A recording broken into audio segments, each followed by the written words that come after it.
God's ways are higher than ours. So in Isaiah 55:8-9, naingon diya, for my thoughts are not your thoughts, neither are your ways my ways, said the Lord. For as the heavens are higher than the earth, so are my ways higher than your ways, and my thoughts than your thoughts. So, ato ang lesson, atong study karon na kaisunan, na involved siya sa family ni Isaac. So, in Hebrews 11:20, it says, by faith, Isaac blessed Jacob and Esau concerning things to come. So, at first, maigsunan sa kanina statement, di ba? Masurprise ka kaysa ako ang nabalaan sa story sa Genesis.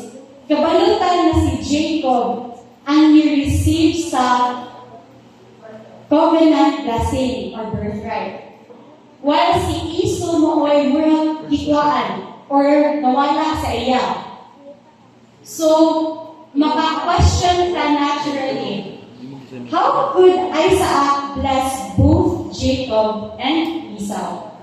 So, para masabtan nyo ng mga kaisunan, mubalik ta o basa, or mubalik ka sa Genesis 27. So, a broken family in the story of faith. So, if mo turn ta sa Genesis 27, makita na to dito, or mabasa na to dito, na si Isaac na dito ng time, kay old na siya, o padung na siya, o blind, or padung na mawala yung eyesight. So, in Genesis 27:1, in King James Version, it says, and it comes to pass that when Isaac was old, his eyes were dim, so that he could not see. So, di ba kaisunan, si Isaac, nagtuo na siya, Isaac believes na iyahang life padung na ma-end, or padung na siya mamatay. So, as we all know sa story, iyang itawag iyang eldest na si Esau. O iyang si Esau na i-prepare iyang favorite meal para ma-pronounce na niya si Esau as the patriarch, iyan ang pronounce or iyan ang makatag birthright or a covenant blessing kay Esau. Kaya, di ba, in human perspective, kung makaisulat sa desisyon ni Isaac, it makes sense na good. Kasi si Esau biya ang firstborn, di ba? O sa ancient times po, sa ilahang timeline, usually, ang firstborn Jud ang mo-inherit sa leadership sa family, sa magwangan ang dawat sa family property, o siya po ang dawat sa covenant responsibility. Pero,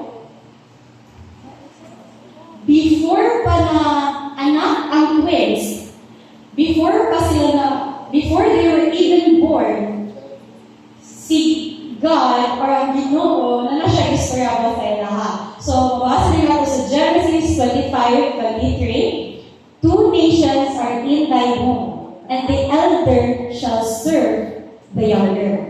So, meaning that even before si Jacob o si Esau na anak, God had chosen Jacob to carry the covenant line.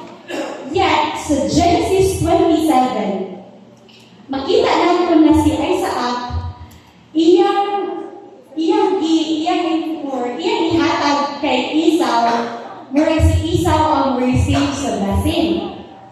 Tungod po na siyang pagkatiguangon or tungod po sa iyang love, pero ni Esau mo na naklaw iyang judgment. Pero sa Bible mo ay sunan, mabasa na ito lang sa Genesis 25:28, and Isaac loved Esau, but Rebekah loved Jacob.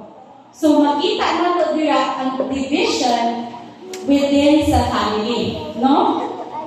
So instead nakiksunod na sa ligan ni Rebecca ang plano sa Ginoo sa pag-fulfill sa iyang promise si Rebecca, nag-meet siya og plan na iyang ipa-dress si Jacob o iyang ipa-act niya si Jacob as Esau. Atong ipasuot niya o, di ba, o katong flow ay katong goat skin, iyang ipasuot sa sarili ni Jacob ay ni Esau. So, mag-pretend si Jacob na siya si Esau sa atubangan siyang papa. Diba? So, sa mabasa ko dahil nato sa Genesis 27:22, na the voice is Jacob and the voice is Jacob's voice, but the hands are the hands of Esau. So, eventually, makaisunod sa story si Isaac, yan repronounce ang blessing kay Jacob. So, pagbalik ni Jacob ni Esau, rather pagbalik ni Esau, at kung niya nabala na tinuod. So naturally, si Esau nasakitan. So mabasa na sa Genesis 27:35 na he cried with great and exceeding bitter cry. So, based sa story, at this point, ilang family, mura siya na completely na siya broken. Why man? Kaya ang papa, gideceive siya. Ang mama, gimanipulate niya. O ang isa ka anak na baka, o ang isa ka anak na plot or naguna-una siya ng bows siyang isa ka igsoon. So, kana mga igsunan, di na siya mura o family of God, di ba? Kay mess up naman tayo sila ito. Pero, sa Hebrews 11, gitawag dyan po sila o family of faith. O kaya mga igsunan naghatag nato o hope karon na ang Bible is honest. Ang Bible, it does not hide the weakness of God's people. Instead, mga igsunan, iyang ang gihatagon or iyang ang ipakita of something powerful. God's plan does not depend on perfect people. So God's promise cannot be broken. So despite sa deception, despite sa confusion, or sa dysfunction, ang promise na Ginoo ni Baruch Japon siya. So si Isaac, iyang intended doon tayo na i-bless si Esau. Si Rebecca, iyang i-manipulate ang situation, tapos si Jacob na maka. Pero ang blessing, ni fell dyan siya exactly where God had said it would fall. So, it would fall. So, this shows us na God's purpose cannot be overturned by human weaknesses. So, sa Isaiah makaisunan 46:10, nag-remind sa ato na my counsel shall stand and I will do all my pleasure.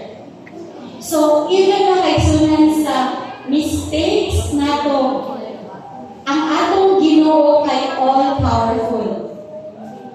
Mao siya ang reason na si Hebrews na ingon siya na si Isaac blessed both son by faith. Kay tungod, despite sa realization niya na gi-deceive siya, si Isaac wala na gi-revoke ang promise, ang blessing rather. Instead, yan i-acknowledge that God's will has been done. So, mo siya ang Genesis 27:33, and yet, and he shall be blessed. So, Isaac now sees na God was guiding the situation all along. So, mo na nag-teach siya sa ato something important about God's promise. God's promise are not fragile. Iyang mga promise, di siya basta-basta mabroken. Iyang promise, wala nag-depend sa atong perfection. Instead, they rest on the faithfulness of God Himself. So, the blessing given to Jacob. So, ato nang islutan ang blessing na So, si Jacob mga isunan, na-receive niya ang covenant blessing. First, naghihatag kay Abraham. So, mabasa nato sa Genesis 27:28-29. Therefore, God gave thee of the Jews the dew of heaven and the fatness of the earth. Let people serve thee, and nations bow down to thee. So, kanina blessing na mga kaisunan na point siya forward to something far more greater sa wealth diri sa kalibutan or sa land diri. Kundi it pointed forward to the coming of Messiah. So, ang Ginoo yan iparmisan, di ba, si Abraham sa Genesis 22:18 na in thy seed shall all nations of the earth be blessed. So, through sa line ni Abraham, napunta ni Isaac, tapos napunta ni Jacob, eventually, muli mukhang na siya padung sa ni Jesus Christ. So, ang entire plan of salvation na kayo is moving forward through this covenant promise. So, si Jacob did not deserve this blessing.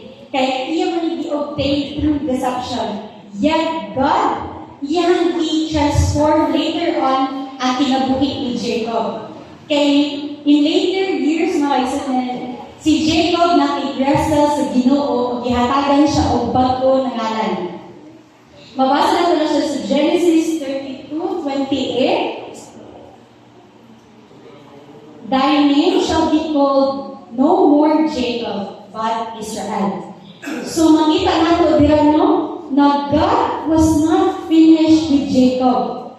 And nag-remind na siya sa ato today na God sees what we can become, not just what we are. So, ang Ginoo ni-look pa siya sa atong weaknesses, sa atong mistakes, sa atong doubts. O nakakita siya sa future na iyang prepare para sa ato. For short, ang Ginoo nakakita siya o sa ato ang potential na mausap despite sa atong mga nabuhat. Next is the blessing given to Esau. So, makapanguna na dahil tama sa nanon na if si Jacob nakaiya receive ang covenant blessing, unsa may nadawat ni Esau? So, si Isaac still speaks a prophecy over him. So, Genesis 27:39, behold, thy dwelling shall be fatness of the earth, and by thy sword shall thou live. So, si Esau, wala na na-inherit ang covenant line. Instead, pero naka-receive dapat siya of earthly blessing. So, as we all know, ang Edomites, nigigan na siya kang Esau. So, si Esau, si Esau, ay nagigan ang Edomites, kada sila bloodline. So, si Esau nag-live siya og long life og ni-prosper po siya in his own way. Ang pinaka-most beautiful moment pa dyan sa iyang kinubuhi mga kaisunan, mabasa na to sa Genesis 33. So, there in the verse mga kaisunan, makita na to na after years of separation o sa kahadlok ni Jacob, na-meet na jud niya si Esau. So, si Jacob mga kaisunan, halog siya, kay nag-expect mo siya na bausan siya sa igsuon.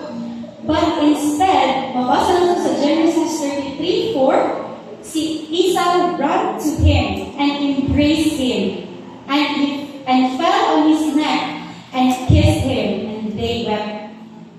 So, ang brother na once na ganahan mo patay sa iyaha, karon nagpasayaw sa iyaha. So, it is a powerful moment of reconciliation that even in the life of Esau mga igsunan, makita natin that God's providence and mercy are still at work. So, the faithfulness of God, makita natin na siya sa Hebrews 11, nag-remind sa ato na ang people of God by faith in the future of promises. Daghan mga tao sa Ginoo na during sa ilang lifetime, wala nila nakita ang ubang promises na na-fulfill. Pero nisalig mo sila dyan sa Ginoo. So sa Bible man sa read natin siya sa Hebrews 11:13, these all died in faith, not having received the promises, but having seen them afar off. So ang promise din sa Ginoo mga kaigsunan, move forward siya across generations.